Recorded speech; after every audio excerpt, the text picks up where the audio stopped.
Atlandı cihatla mücahid oğlan, igane Allah. Sljedeće pitanje, vožnja dvije porodice u jednom autu. Tekst pitanja. Prijatelj mi je ponudio prijevoz iz Sarajeva do našeg rodnog kraja, odakle je moja porodica. Ja imam ženu kao i on.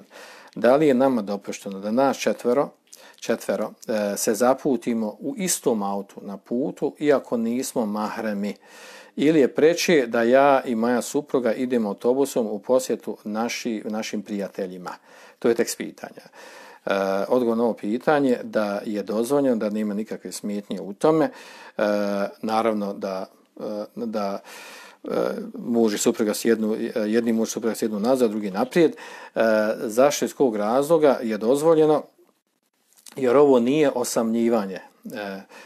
Nije osamljivanje. Zašto? Jer muž ide sa svojom suprugom, njegov prijatelj sa svojom suprugom, znači oni se nisu osamili. Nije riječ o osamljivanju, niti je to zabranjeno miješanje. Zašto zabranjeno miješanje? Zato što je dozvoljeno miješanje u izuzetak, jer je nužno u prevoznim sredstvima. A što se tiče nismo mahremi, što je došlo u pitanju kaže, jer iako mi nismo mahremi. Kako niste mahremi? Muž je mahrem svojoj supruzi, a drugi njegov prijatelj je mahrem svojoj supruzi. A onda opet kaže da li je bolje da ima autobusom. U čemu je razlika putovati autobusom? Osim što autobus ima više ljudi u autobusu, isto tako ima ljudi, žena i muškinja i budu pomiješani. U čemu je razlika? Osim što u autobusu bude više ljudi. Uglavnom, odgovor je da je dozvoljeno, da nema smetnje u tome.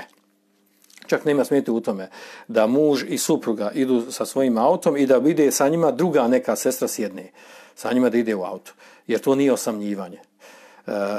Osim na putovanje gdje je njoj potreban mahrem na velikoj udaljenosti. Dobro.